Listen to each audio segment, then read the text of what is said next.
January 1979, somewhere in Queens, New York, a young man is getting dressed up. He's putting on a good suit. He's combing his hair. He thinks tonight is the best night of his life. He's been told he's finally getting made. Full membership in the Lucchese crime family, the Button.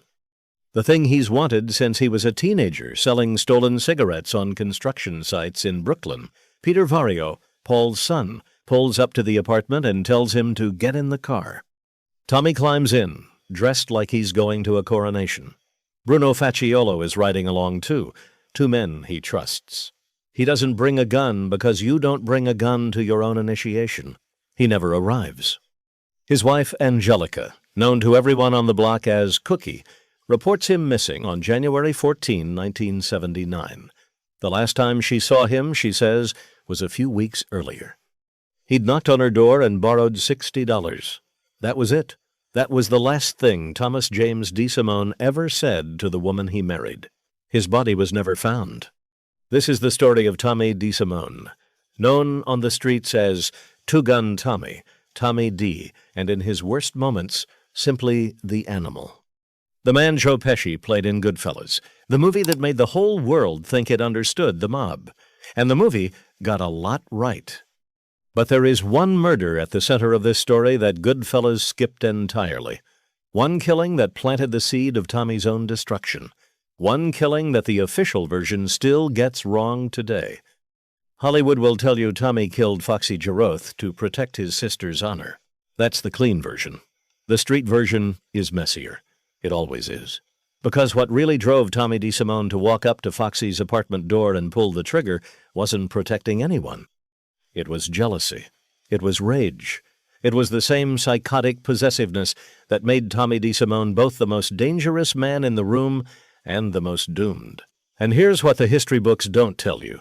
Foxy Jerothe wasn't just Tommy's sister's boyfriend. According to multiple accounts circulating in mob circles for decades, Foxy was sleeping with Tommy's wife. And in the world Tommy lived in, that was an unforgivable sin. Not because of love, because of pride, because of control, because a man who can't control his own home can't control anything. That one murder, that one moment of jealous, explosive violence, it kicked off a chain reaction that would take 5 years to fully detonate. And when it did, Tommy DeSimone walked into a car thinking he was going to be crowned, and instead he was executed. This is that story. Thomas James DeSimone was born on June 6, 1946, the youngest of 8 children, in South Ozone Park, Queens, New York. His father ran a printing shop. There was nothing particularly criminal about the family, on paper, except that in a neighborhood like South Ozone Park in the late 40s and 50s, the line between legitimate and criminal was more of a suggestion than a rule. You have to understand the geography. Ozone Park and the surrounding neighborhoods in southeast Queens were gangster country. The streets that produced Tommy DeSimone also produced John Gotti. The Bergen Hunt and Fish Club, where Gotti ran his crew, was practically around the corner from where Tommy grew up. These were not separate worlds. They were the same world with different addresses. Tommy had 2 brothers, Robert and Anthony. Both would eventually associate with the Gambino crime family. Anthony would be murdered by mobster Thomas Agro in 1979. In the same year, Tommy vanished. And on the other side of the family tree, Tommy had a sister named Phyllis, who became the longtime mistress of Jimmy Burke, the man the movies called Jimmy Conway. The DeSimones were tangled into organized crime from every direction before Tommy ever made a choice about it. But Tommy's path into the life wasn't inevitable in the way people like to think. There was a decision point. There always is. His teenage years, according to accounts from people who knew him, revolved around boxing, lifting weights, and a punching bag he kept in a spare room. He collected pocket knives in an old cigar box under his bed. He had a short fuse. He drank almost a gallon of whole milk a day. He was wiry, intense, the kind of kid who looked younger than his age because he was trying so hard to look older, a pencil mustache that didn't quite work yet, a wise guy suit 2 sizes too confident for the body wearing it. In 1965, at age 19, Tommy was introduced to Paul Vario. Vario, a caporegime in the Lucchese crime family, ran his crew out of East New York, Brooklyn. He was the man Goodfellas called Paulie, respected, feared, patient, everything Tommy was not. Henry Hill, who was already one of Vario's earners and a few years older than Tommy, described their first meeting in the book Wise Guy. Jimmy Burke brought this skinny kid in wearing a wise guy suit. Hill taught him the cigarette business. They started selling stolen cigarettes at construction sites, garment factories, sanitation department garages. Pretty soon they were making $300 to $400 a day cash. For a 19-year-old kid from Queens in 1965, that was a fortune. But the money wasn't what drove Tommy. Not really. What drove Tommy DeSimone was the feeling of being feared. He needed it. He was built around it, and it started early. Henry Hill said Tommy committed his first murder at around age 22, killing a man named Howard Goldstein, who had done nothing except be in Tommy's way at the wrong moment. When Hill confronted him about it, Tommy said, and this is documented, "Well, I'm a mean cat." That was Tommy's philosophy in 4 words. Not calculation, not business, pure predatory instinct. By 1967, Tommy DeSimone was already a proven earner and a reliable weapon, and Jimmy Burke had bigger plans. Here's how it worked. Air France was the carrier of American currency that had been exchanged across Southeast Asia during the Vietnam War era. The airline contracted to return that money to U.S. banks.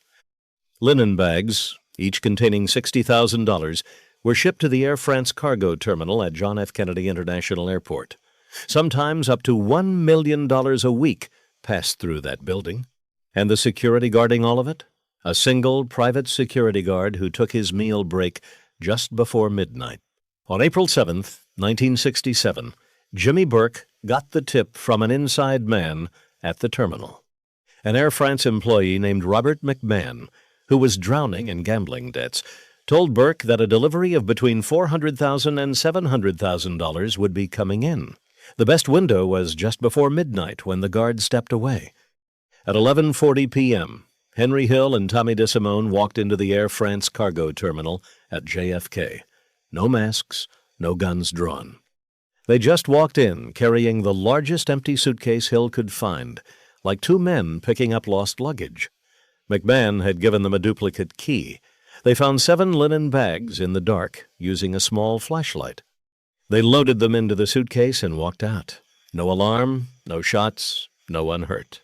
The theft wasn't even discovered until Monday morning, when a Wells Fargo truck arrived and found nothing there. $420,000, split multiple ways, clean as anything these men ever did. But that wasn't the crime that built Tommy DeSimone's legend. That came 3 years later, on a June night in 1970, when Tommy DeSimone did the one thing that would eventually get him killed.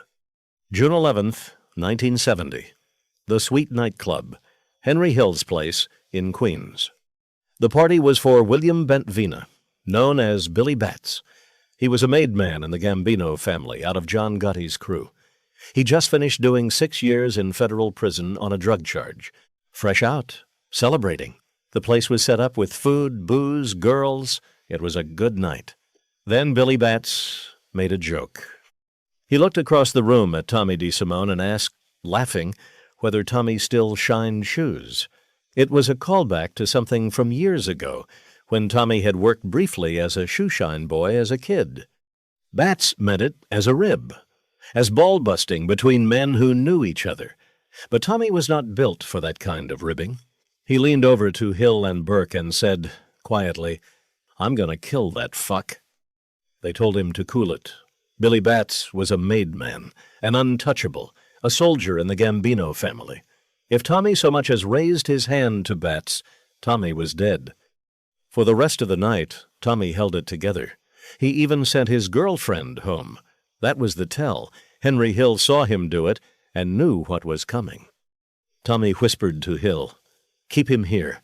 I'm going for a bag, a body bag, a plastic mattress cover so Bats wouldn't bleed all over the floor." When Tommy came back, he pulled out a .38. He pistol-whipped Bats across the side of the skull. Then again, Jimmy Burke wrapped his arm around Bats from behind and held him while Tommy beat him bloody. They dragged the body to the trunk of Henry Hill's car. On the Taconic State Parkway, driving upstate, they heard sounds from the trunk. Bentvina was still alive. Tommy and Burke beat him to death with a shovel and a tire iron on the side of the road. Burke had a friend who owned a dog kennel upstate. They buried Bentvina there. 3 months later, the friend sold the kennel to housing developers. Burke told Tommy and Hill to go dig up the body and move it. They eventually put what was left of William Bentvina into an industrial compactor at a New Jersey junkyard. He was erased. That was the plan. But ideas can't be erased. The Gambino family knew one of their made men had gone missing, and Gotti's crew had a very short list of suspects.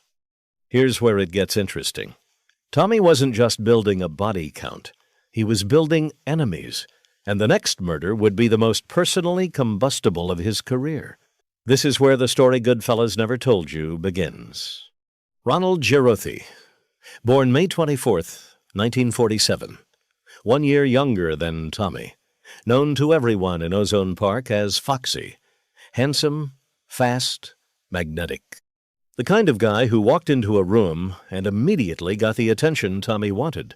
Foxy was a bank robber, a hijacker, a stick-up man. He had earned a reputation in mob circles for his quickness during bank robberies. He operated out of the Bergen Hunt and Fish Club. He was John Gotti's protege. Now remember that name, John Gotti.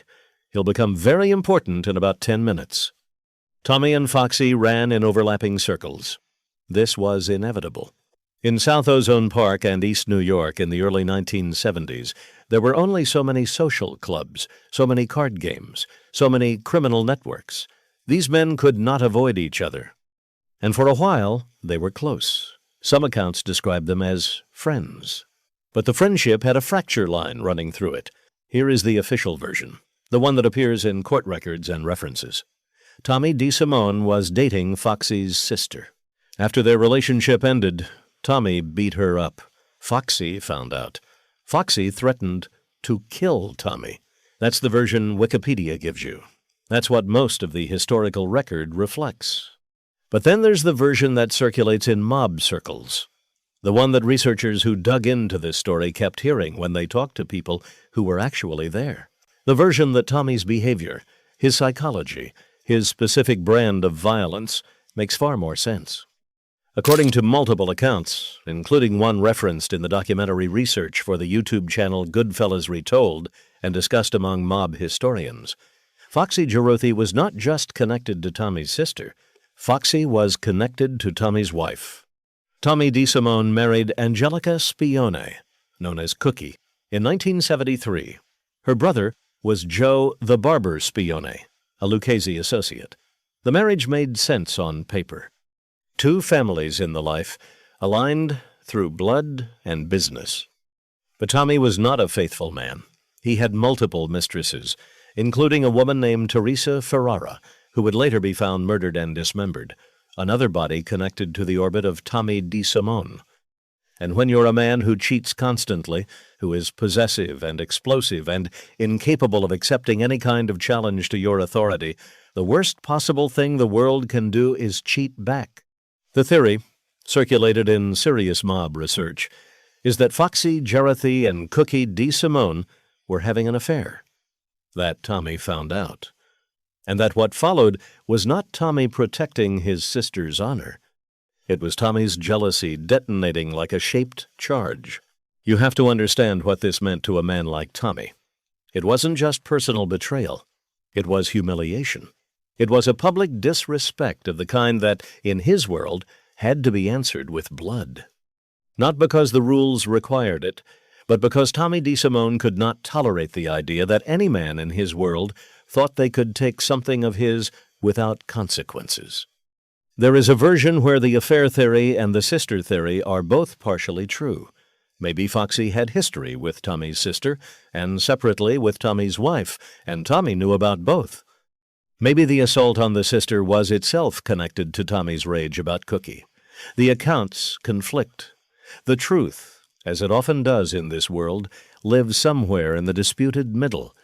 What is not disputed is what happened on December 18th, 1974. Tommy DeSimone went to Ronald Jerothe's apartment in Ozone Park, Queens. He knocked on the door. Foxy opened it. Tommy shot him multiple times at point-blank range. He got up and walked out. He didn't try to hide the body. He didn't call for cleanup. He left Foxy Jerothe lying in the doorway of his own apartment and drove away, just like that, as one witness account described it. Foxy was 27 years old, and John Gotti, in a social club somewhere in Ozone Park, just lost another one of his men. Now, here is what separates the murder of Foxy Jerothe from the dozen other things Tommy DeSimone did in his life that were reckless. With Billy Batts, at least there was an argument that it was a heated dispute that escalated. With the others, there were reasons, however twisted. But Foxy Jerothe was John Gotti's man, the Burgeon Crew's man. And Gotti was already, in 1974, one of the most powerful and connected rising figures in the Gambino family. Tommy killed Foxy without permission, without clearing it through Vario or Burke or anyone in the chain. He just did it, because Tommy DeSimone did not ask for permission to do the things that mattered most to him. That decision, that singular act of unauthorized violence rooted in personal jealousy, put a debt on Tommy's head that John Gotti would never forget. And in the Mafia, debts like that don't expire. They just wait. But Tommy kept moving. He always kept moving. And 4 years after the Foxy murder, he would be part of the biggest score of his life. December 11th, 1978, 3:12 in the morning, JFK Airport, Lufthansa cargo terminal. A security guard named Kerry Whalen is doing his rounds when he sees a black Ford Econoline van pulling into the cargo bay. He walks over to check it out. He's hit across the forehead with the barrel of a .45 caliber automatic before he can say a word. What followed took exactly 64 minutes. A crew of masked men, which included Tommy DeSimone, moved through the terminal with military precision. $5 million in cash. $875,000 in jewelry. A total take of $5.875 million. The single largest cash robbery in United States history at that time. In today's money, that's roughly $28 million. Jimmy Burke had planned it for months. He had an inside man. He had a driver, a lookout crew, an escape route. The only thing he didn't plan for was Parnell Edwards. Parnell Stacks Edwards, a musician turned criminal who was part of the extended Burke crew, had one job. One. Drive the getaway van to New Jersey and destroy it. Instead, he went to his girlfriend's apartment in Canarsie and parked the van in front of a fire hydrant. Police found it 2 days later. The plates were stolen, but Stack's fingerprints were all over the interior. Within hours, the van was connected to the Lufthansa heist, and Stack's was connected to the van. Paul Vario ordered Tommy to handle it. Tommy DeSimone and Angelo Sepe found Stacks Edwards at his girlfriend's place. They walked in and shot him 5 times in the head. Time of death, later that morning. Tommy walked out without a word, per accounts from people close to the crew. But there was a problem Tommy couldn't shoot his way out of. During the Lufthansa heist itself, one of the robbers had pulled up his ski mask. A Lufthansa cargo worker identified Tommy DeSimone's photograph afterward. His name was now officially attached to the biggest heist in American history. Burke began cleaning house. Everyone connected to the heist who was a liability started disappearing. Bodies turned up in Brooklyn freezers, on the West Side Highway, in the backs of trucks. At least 6 Lufthansa crew members were killed or vanished in the months following the robbery. Teresa Ferrara, Tommy's own mistress, was found dismembered. Joe the barber spion, Tommy's own brother-in-law, was murdered after refusing to help set Tommy up. Even the people who tried to protect Tommy were getting killed for it. The walls were closing from 2 directions. The FBI was tightening around Burke, and John Gotti had never stopped counting the debt Tommy owed for Foxy Jerothe and Billy Batts, both of Gotti's men. Both killed without permission, both unavenged. Gotti went to Paul Vario. He laid out the case. Tommy DeSimone had killed 2 made men connected to the Gambino family. Unauthorized. No permission, no respect. A sit-down was held.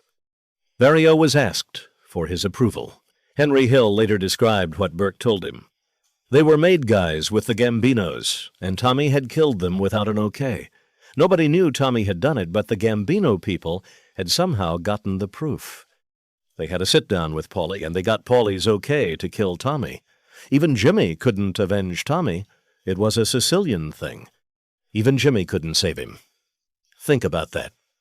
Jimmy Burke, the most feared and well-connected Irish mob figure in the entire New York underworld, could not stop what was coming. Because Tommy had done the one thing the entire structure of organized crime was built to prevent. He had killed made men without asking anyone. The lure was beautiful in its cruelty. Tommy DeSimone had wanted one thing his entire adult life: a button, full membership, the formal recognition that he was one of them. Not an associate, not a worker, a made man. The irony was crushing because Tommy was ineligible for official membership in the Lucchese family for most of his career, since his father was not of full Italian descent. But by late 1978, that barrier had quietly shifted. Word got to Tommy they were going to make him. He believed it. Of course he believed it. It was the thing he'd been chasing for 20 years. In late December 1978 or early January 1979, Tommy was told the ceremony was ready. Peter Vario, Paul's own son, would drive him. Bruno Facciolo would ride along to vouch for him. You don't get more official than that. You don't bring a gun to your own initiation. Tommy put on his best suit, dressed for the coronation, got in the car. He was driven to a location that has never been officially confirmed. The most credible accounts, including Henry Hill's testimony to the FBI in 1980 and his subsequent books, point to John Gotti as the man at the end of the road. The 1995 book, The Lufthansa Heist, co-written by Hill himself, states that Gotti used a silencer-equipped Colt 38 and shot Tommy 3 times in the skull. Once Tommy realized what was happening. According to mob informant Sal Polisi, Thomas Agro was the actual killer, and the death was slower. The accounts disagree on the details of his final moments. They agree on the outcome. Tommy DeSimone was 32 years old when he died. On January 14, 1979, his wife Cookie reported him missing. She said she had last seen him a few weeks earlier. He had knocked on her door and borrowed $60. $60. That was the last transaction of Tommy DeSimone's life. His body was never recovered. One account, from a former mob associate named Greg Bucciaroni, states that Tommy's remains were driven to a scrap metal yard in the Kensington section of Philadelphia, crushed inside a car, and shipped to a U.S. steel plant in Pennsylvania to be melted down. "Bye-bye, Tommy," the man doing the disposal reportedly said, and then the scrap pile was loaded onto a truck. Another theory places the remains in The Hole, a suspected mob graveyard on the Brooklyn-Queens border near JFK, where multiple Mafia bodies have been recovered over the decades. No grave, no headstone, no body, just a missing persons report filed by a woman who hadn't seen him in weeks when she signed her name to it. What happened to the others? John Gotti went on to become the boss of the Gambino family in December 1985, after orchestrating the murder of Paul Castellano outside Sparks Steakhouse at 210 East 46th Street in Manhattan. He became the most famous gangster in America, the Dapper Don. He was convicted of murder, racketeering, and obstruction of justice in 1992 and died in federal prison of throat cancer in June 2002. Jimmy Burke was convicted in 1985 for the murder of a drug dealer named Richard Eaton and sentenced to 20 years. He died in federal prison in April 1996 without ever being formally charged for the Lufthansa heist or most of the murders connected to it. Henry Hill entered the Federal Witness Protection Program in 1980. After turning informant, he spent the next 3 decades in and out of trouble, in and out of witness protection, in and out of the public eye. He wrote multiple books. He died of heart failure in Los Angeles in June 2012. Paul Verrio died in federal prison in May 1988 while serving a 4-year sentence for extortion. Tommy's brother Anthony was murdered by Thomas Agro in 1979, the same year Tommy vanished. His brother-in-law Joe the Barber Spione was murdered for refusing to participate in Tommy's setup. The people around Tommy DeSimone kept dying even after he was gone. Cookie, Tommy's wife, moved on. According to accounts circulating in mob research circles, an ex-mobster became involved with her after Tommy's death. Whatever peace she found, she had earned. Here is what this story really is. Tommy DeSimone is usually presented as a cautionary tale about violence without limits, about a man so dangerous he became a liability to the people who used him. That's true, as far as it goes. But the Foxy Jerothe murder reveals something more specific and more instructive. The most dangerous thing Tommy DeSimone did wasn't killing Billy Betts, even though that was the one the Gambinos officially hung on him. The most dangerous thing he did was let his jealousy become more important than his survival. The affair theory, the idea that Foxy was sleeping with Cookie, explains something the official Sister's Honor version never quite does. It explains why Tommy walked up to that apartment door and knocked. Why he stood there in broad daylight and pulled the trigger without any plan for what came next. Why he left the body where it fell and just walked away. That's not a preemptive strike against a threat. That's a man who couldn't see anything else in the moment except the thing he needed to destroy. Tommy DeSimone built his entire identity on the idea that he could not be disrespected, and in the end, that identity killed him, because it led him to murder the one man he never should have touched. The protege of the one captain in Queens who had the patience, the power, and the motivation to wait years for his moment. The Mafia mythology is full of men who were too good at violence to stay alive. But Tommy DeSimone's story isn't really about violence. It's about jealousy. It's about a man who convinced himself that controlling everyone around him was the same thing as being powerful. And it's about the 5-year fuse he lit on December 18th, 1974, when he knocked on Foxy Jerothe's door in Ozone Park and pulled that trigger. He thought he was asserting dominance. He was signing his own death warrant. And the night they told him he was finally getting made, when he put on that good suit and climbed into Peter Verrio's car dressed for his coronation, part of him must have known. Because Tommy DeSimone always knew exactly who he was. He just never understood what that meant. If this story hit different, hit subscribe. We drop a new mob documentary every single week. And drop a comment below. Do you think the affair theory is the real reason Foxy was killed, or do you buy the official story? We want to hear your take.